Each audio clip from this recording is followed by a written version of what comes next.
Kim, what's on your radar today? Well, George Warmonger Bush, I meant Walker, issued a statement saying he's watching the events in Afghanistan unfold with deep sadness, referring to the chaos after Biden's rapid troop withdrawal. Though many of us are horrified by Biden's complete lack of an evacuation plan of American citizens and Afghan allies, many of us absolutely wanted this war to end and end swiftly. But surprise, surprise, good old George W. didn't feel the same way. Speaking to German state media only a month ago, Bush asserted Biden's plan to remove troops was a mistake. It's unbelievable how that society changed from the brutality of the Taliban. And now all of a sudden, sadly, I'm afraid Afghan women and girls are going to suffer unspeakable harm. Is it a mistake, the withdrawal? I think it is, yeah. Because I think the consequences are going to be unbelievably bad.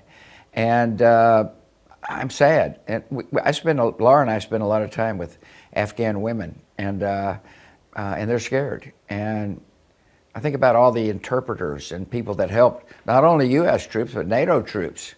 And they're just, it seems like they're just going to be left behind to be slaughtered by these very brutal people. Oh, listen to George. He's a humanitarian now. Don't worry, the endless war you crafted isn't really ending. You're just old school. Now, before I get to why the war isn't really ending, I want to first point out a Freudian slip that was made not only by Bush during his interview, but by every Democrat and Republican who has argued against a complete withdrawal.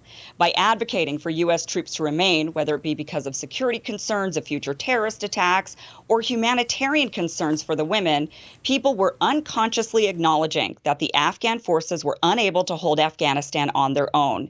They were admitting, through arguing that we needed to stay, that the Afghan forces were weak and that the mission had failed.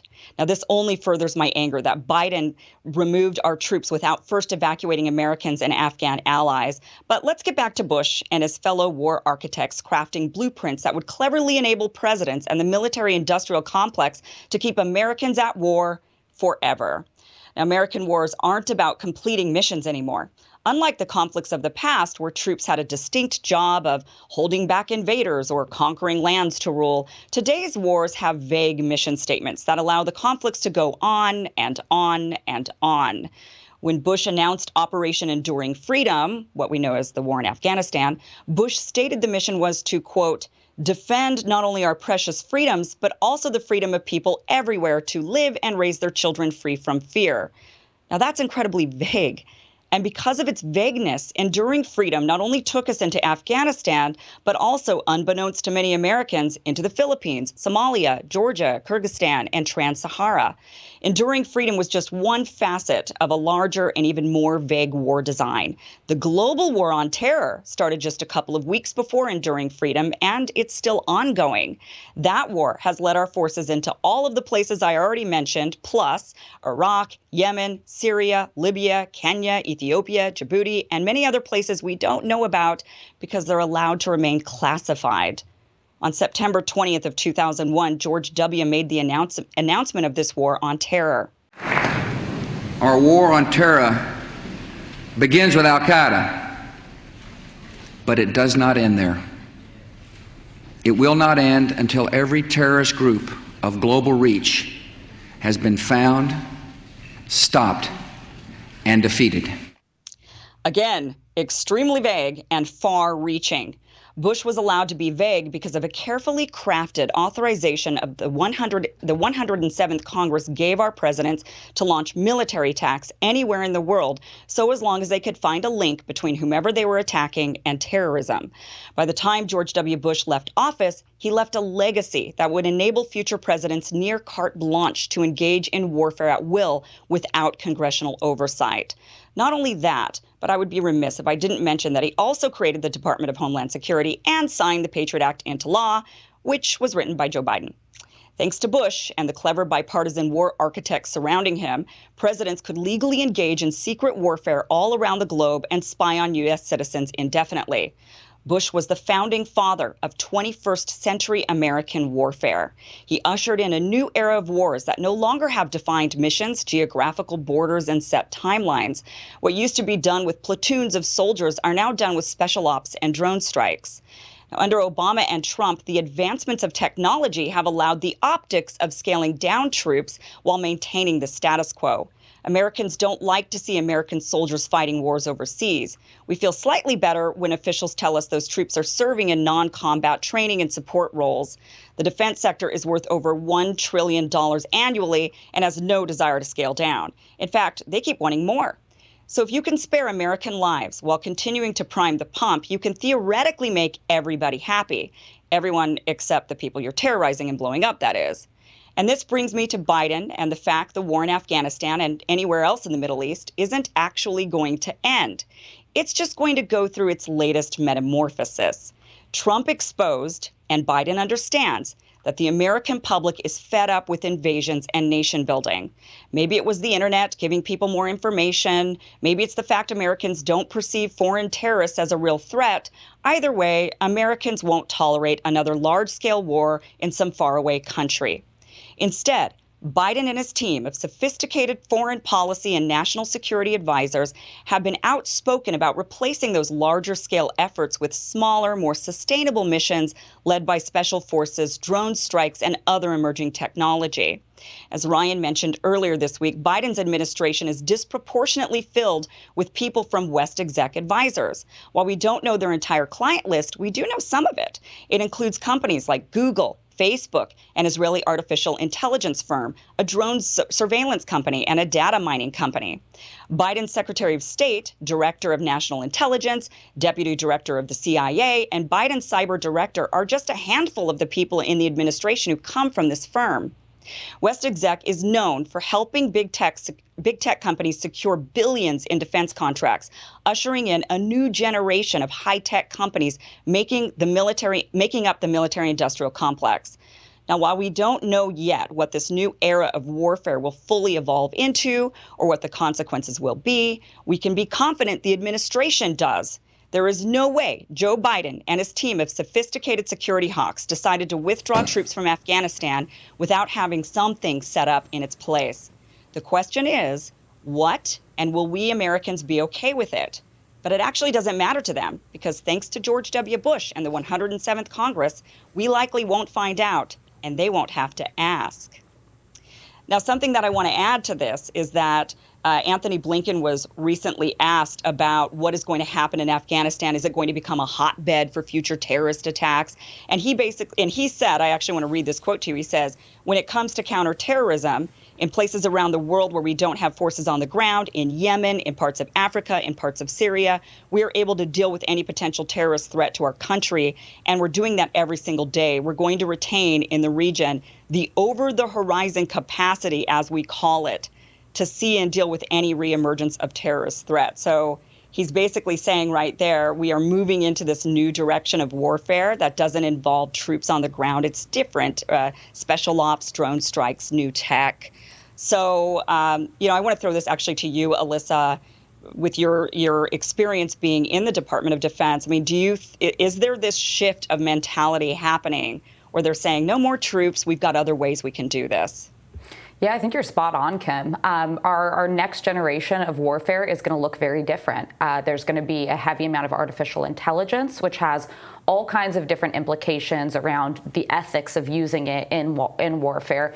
We certainly, we've seen for the last 10, 15 years a rise in drone strikes to deal with some of our warfare capabilities. I would say this, there's pros and cons to it. I think you're absolutely right that these long, prolonged, heavy troop presence, 10,000 troops here kind of warfare is going to be a thing of the past. And it's probably a good thing in terms of being able to spare American lives and preserve our force. But we are transitioning into an era where we're doing things much more through technology. The problem, of course, emerges when, our adversaries are doing the same thing. The Chinese have highly sophisticated technology that they're going to be using in future warfare as well. And of course, the worst examples in our history of war going further than it should have been when we utilized technology, the nuclear weapon, for example, instead of actual human-to-human combat. So there are pros in the immediacy of not having to deploy our brothers and sisters abroad for a prolonged period of time, but there's a lot of ethical questions about what the future force looks like in the future of modern warfare. I just would like us to stop being warmongers. But Ryan, what are your thoughts on it? Yeah, and it's interesting because Biden is really kind of an OG on getting out of Afghanistan. If you remember back in 2009 and 2010, when the Obama administration was debating what to do there, he was the loudest voice inside the administration saying we need to get out of Afghanistan. At the Huffington Post, Arianna Huffington actually even called on him to resign when they didn't make that decision. Her argument was like, look, you made this compassionate moral case, inside the administration. They're going in an opposite direction. You should resign and protest over this. Of course, he didn't. But part of his withdrawal argument at the time was we can still have our counterterrorism strategy implemented by this over-the-horizon JSOC, drone strike world that we've created. So that's been central to his thinking this entire time, and he has never let go of it. It's not even obvious, aside from all the moral questions of it, that it's actually effective. The number of civilians that we end up killing is extraordinary and immeasurable, because if we find anybody dead in the rubble that is a male of any age between something like 16 and pretty old, we'll say, well, that wasn't a civilian. That was probably a militant.